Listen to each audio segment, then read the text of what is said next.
I'm finishing up with the coffee cupping, the roasting, and sampling of CY coffees from Thailand, Jerica coffees from Rwanda, and continental coffees from Kenya. So it got cold outside, and if you didn't know, I'm a farm boy, so I put on my keep warm when it's cool outside farmer clothing. And that's one of the reasons that I love finding new coffees and understanding what's going on at the farm level, unique growing, unique processing, and really the cooperative, the community stories. So I'm going to highlight these. I'll kind of create a break in between each one. If you don't want to watch this whole video, that's okay. Maybe you can just tune in to the CY coffee first, the Jerica coffee second, the continental coffee third. And then maybe just in the beginning, a little bit of a note. So we've gone through, I can close my cupping results now. I took down my notes. We've gone through a lot of tests. I've gone through a lot of tests just to figure out what's going on with each of these coffees. And the reality is there's just not enough time in a roastery to always measure everything. But going through this practice, I wanted to go through this practice, even though with 10 coffees, it was pretty laborious. It was just a lot of time and a lot of detail. It tunes us in, the details tune us in as coffee roasters or coffee cuppers or baristas, whatever position you're in as a coffee grower. As we walk through the minutia details of each step, it really teaches us to focus on start to make connections, right? Or start to look at variables, because when you have more kind of data to run through, then maybe you can draw some conclusions, and maybe you can't. And that's actually good. When you say like in this situation, the moisture or the density was high or low, but that didn't necessarily prove anything in the cup. Sometimes it's better to prove these theories are wrong, or just that we don't need to worry about creating a cause and effect relationship for everything in coffee. It's really easy to start a blog or a post or a movement or a book trying to create, a rule with coffee.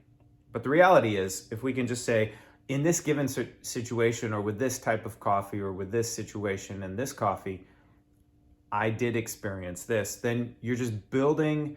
I often use the analogy of laying bricks. You're building a foundation, you're building a wall, and it's just brick by brick by brick. And so 10 coffees, all the data, this is like 10 bricks that I was able to get and lay today into my foundation. I wanted to share some of it with you because you're going to be doing your own test. Maybe you're pulling 10 espresso shots, or maybe you're trying 10 different extraction rates. These are bricks in your educational journey and in your learning journey. So keep on laying bricks, keep on building. And the other note on that, the roast right, I've got the coffee roast analyzer for the ground coffee, the coffee roast analyzer for the roasted coffee beans, moisture and density reading with the roast right as well. What else do we measure? Like the roast weight in the finished roast rate. You can see the different drop temperatures. So can we create a rule around specific development times or specific moisture levels that we want? Not necessarily. But can we create a consistency in our roasting? Can we create a consistency where it says, like, today in my cupping, for example, I really liked what the Jerica Rwanda coffees did. I just felt like all three of them were spot on. And in roasting them, I was actually really pleased. They just roasted really easy. So maybe there's a relationship between the freshness. These were all much higher moisture content. The Thai coffees were 8.8, 8.7, 8.6, 8.1% moisture. The Kenyan coffees were 9.0, 8.7, 7.9 moisture. So everything under 9. But the Rwandan coffees, which just roasted really, really nice, they were 10.7, 12.0, 12.4%. So they were all over 10, even up into 12s. So when I was cupping these coffees, I felt, wow, that Rwandan coffee, something's just right. Like it just felt, I think I could feel the freshness. I could feel the processing quality in this coffee. So major props, Jerica. Or maybe it was, maybe that's something for me to note with my machine. Like when I roast, and specifically with the Nordic profile on the roast machine that I used, that's just really great for these high moisture coffees because it's a high heat application roast profile. That's not to say that the Thai coffees were bad, not at all, or the Kenyan coffees were bad, not at all. But there is this connection that I could experience through the 10 where that really high moisture content and a really strong heat application just roasted really smooth. And I really was happy with the results. Another interesting thing I could see just jumping between washed, special washed, honey, natural, washed, natural, anaerobic, washed AA, washed AB, washed PB. PB stands for peaberry. The anaerobic coffees are very tricky to roast. They, and the honey, maybe they perform a little bit more like the honey. I feel like they acted almost like they had a lower density, or they were quicker to develop maybe than some of the other coffees. So that may be a result from the processing, and I'm not a processing expert, but as I approached the anaerobic coffees, I wanted to roast them more gently, for example, than I would the washed coffees. I'm sharing big picture observations here, and this will be part 1, and then I'm going to do part 3, 4, 2, 3, 4, and it'll be with each of these coffees separately. As a coffee roaster, and one of the things that I want to do for friends or clients or customers who reach out and provide their coffees, I want to make sure I do a really good job sample roasting them, because so many green coffee sellers, so many exporters, so many growers and producers, they send out samples to a roaster. And for example, today, these Kenyan coffees cupped really nice. The first time that I roasted them, they were average. I felt like they were just average, but now seeing them do really well on the table with other great coffees, I think that I did a better job roasting them last night than maybe I did the first time when I had cupped them, which was a few weeks ago. And something that really changed was my impression today of the AA was that the Kenya AA just stood out as the best. I scored it the highest. The AB was second, and the peaberry was third. It was actually reversed the last time around. The last time around, I felt like the peaberry stood out, and the AB was quite good, and the AA was just normal. So there's this really delicate tension where, a grower producer and exporter wants to ship out their coffees, and they send a 100-gram sample or a 300-gram sample, whatever it is, to a roaster on the other side of the world. And that roaster is busy. They've got priorities. They've got stress. They've got all kinds of things going on. Seldom is a roaster able to just really sit down and say, I am going to dedicate a few hours to making sure that I roast this coffee right, that I take all the measurements, that I cup it. I spent a couple hours last night, and I spent 2 or 3 hours this morning, and I'm filming and all of this. So 3 different growers, I'm probably giving each of them 3 hours in total. As a roaster, when I worked at a roastery, I never gave 3 hours to one sample. Or if I did, it was because I was bored and my business was poor and I didn't have anything better to do. But today I'm doing that because just like this Kenyan coffee, I can proudly recommend it and say how great it is. But the first time, honestly, maybe I made some mistakes, or my roaster wasn't doing a great job, or the weather, who knows, right? So Sample roasting is really tough, and so much rides on it. I mean, containers of coffee ride on it. Farmers' livelihoods ride on it. And so as a roaster, your business also rides on it. You don't want to fill your shelves with bad coffee, spending tens of thousands of dollars on a coffee order that doesn't stand up for what your customers need, or it doesn't work in your blends as you need. So it's a huge decision that's often judged by 120 grams of coffee that was sent to me from Rwanda in a DHL envelope. You know, it's like, I'm really glad I got it right with Jerica the first time, but if I had failed on this 120 gram sample, are they gonna, take all the time and energy to send me more? Maybe they could have sent me more, but as a roaster, am I gonna take enough time to do all that work again and to try again and to have an open mind again? It's really hard. So, big picture, I was thrilled with the Thai coffees from CY. CY Coffee is actually, Tanasak is running a coffee shop. CY, that's their initials, he and his wife. And these coffees from Thailand are the best Thai coffees I've had. Now, I haven't had many Thai coffees, but these coffees are fantastic. And I think he's using all of his coffees because he's growing and processing and roasting and serving his community. So I don't even know if they're for sale, but I would love to put you in touch with Tanasak. And what he's doing here, the washed, special fermentation, honey, and anaerobic. They had a classic Asian, classic kind of like what I get from just really nice Chinese, Thai, Lao, Myanmar, Indonesian, just kind of that lush, green, nutty, lower acid, but mellow and smooth, kind of earthy qualities. And they were great. There was nothing that stood in the cup that was a little strange, right? Sometimes you get some strange things that come out in Asian coffees. This was clean. It was delicious. So well done, CY.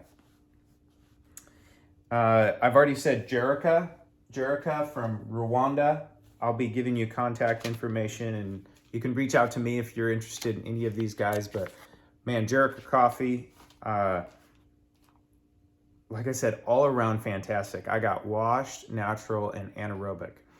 And I'm really glad that I nailed these samples because they were fantastic. Jean-Luc and I, we've been in touch. Jerica's doing some beautiful things at the farm.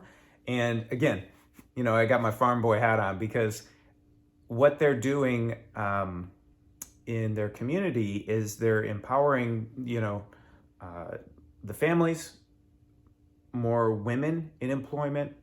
They had these projects where they bought a bunch of goats, right? And so sustainable agriculture, but then also giving back to the families for more than one income source or more than one revenue to rely on. And Rwanda produces some really beautiful coffees. The Rwandan coffee it had a nice density, actually, 738, 740. The anaerobic was really low. I'm not sure why that was. But what stood out to me for this Rwandan coffee, I wanted to say too, what stood out for the Thai coffee, I want to see what that does when it's dark roasted, because I think that has some real potential for blending, for single origin, yes, but it just has this real plays nice with others kind of quality to it. But for this Rwandan coffee, man, single origins all the way. Like these were 88, 88.5, 89 cupping score coffees. Really, really good coffees. The Thai coffee was between 84 and 89. Like that anaerobic and the honey, those were 86 and 89. 86 for the honey, 89 for the anaerobic. But this Rwandan wash coffee was just off the charts good. Like super fine, super special, Ethiopian, Yirgacheffe, grade 1, hand selected. The stuff I get from my friend Saifa, like that's what I was just blown away at, the grape and the layers and this tropical, it was like this tropical sweetness, softness, acidity that was gorgeous, right? In a washed coffee. The natural was just good, really clean, really smooth, really soft, really fruity. And again, I just had this striking impression, like these are like some of the finest Ethiopian coffees that I love so much. They're just juicy and tropical and sweet and vibrant, coming from Rwanda and Jerica. And this is a small operation. So fantastic work. And then the anaerobic was crazy. It was complex. It was just one of those wow kind of a coffees. So then finally, Continental. So Continental, I don't have a nice, thing to show, but Karimiku Continental coffees. These also stood out really great. So 88.25, 87.75, 86.75. So 88, 87, 86, really high scoring coffees. And I'm not generous with my cupping. Like I've cupped with people who give a bad coffee a high score.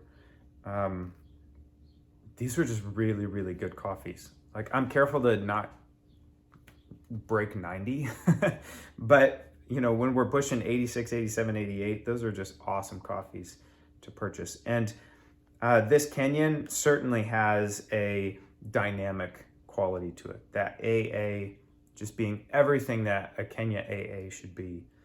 The AB being like fun and wild. It's got this multi-purpose quality to it. Like it's got acidity, it's got body, it's got flavor. I feel like I could blend it. I feel like I could do a lot of stuff with it.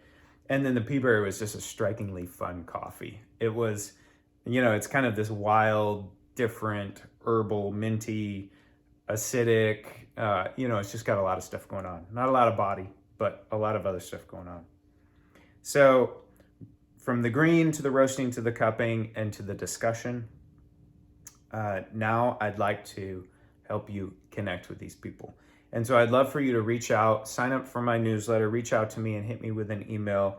And I could set up a conversation. You could talk to these people. We could make some introductions. Part of what I'm trying to do in this is I would love to just give you a few more tools, like how and why and when should I get a moisture density analyzer, right? Well, you can follow the links down below in the blogs that I'll post. I'm writing the blogs and I'll post those. And you can kind of look at the numbers for yourself. You can try to draw conclusions. Maybe you don't have a machine yet, and that's okay. Just start to understand when and how should you buy one. Well, what about a roast color analyzer? Same thing. And should you get the low cost Tonino? Should you get the medium cost Roast Right? Should you get a more expensive machine? Those are decisions that you make according to the way that you want to set up your work processes.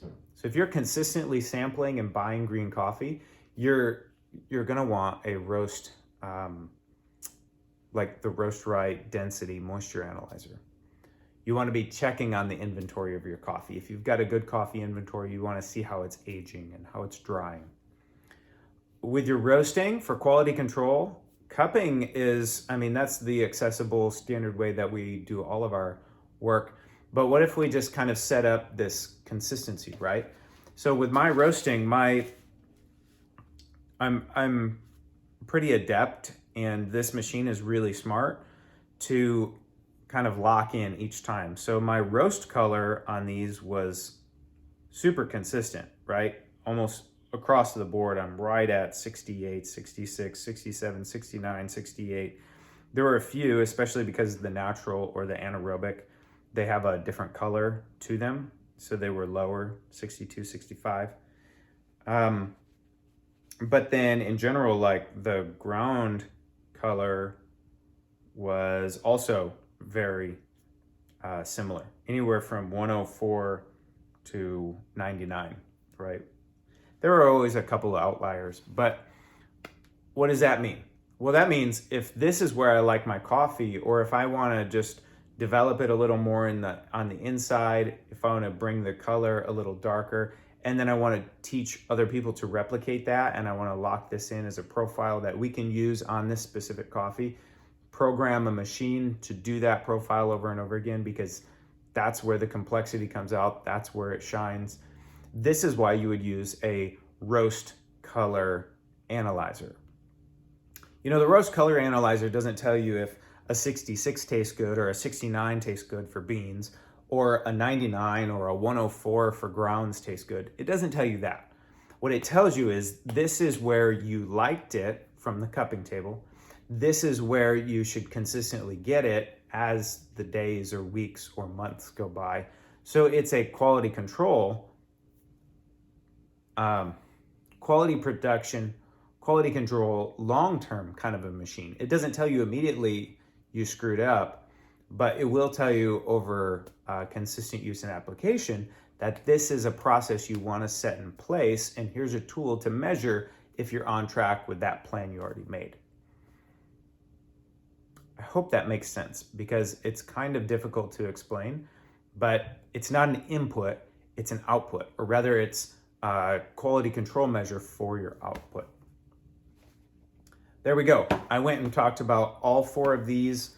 CY coffee from Thailand, Jerica coffee from Rwanda, and Continental Coffee Traders from Kenya, and then kind of just how and why we put all that together. Check out the blogs, sign up for my newsletter. Love to keep you in touch with upcoming news. I'd like to be featuring more in-depth looks at specific coffees, specific growers. If you have coffee that you'd like to have featured, again, there's a link down below where you can submit your coffee samples to me. You won't all get lucky like Jerica did if you send 120 samples. So CY sent me 1 kg. I'm gonna do some espresso. I'm gonna do some brewing and extraction, have a whole lot of fun with that Thai coffee. And then this Kenyan coffee, I was able to get a really great result the second time around because they sent me, I think, 300 grams of each, which was perfect. I could do 2 full roasts on the roast and still have a little left over if I needed it. What do you think? What questions do you have? Let me know and let's talk. Shout out to all of the hardworking green coffee growers and farmer producers out there.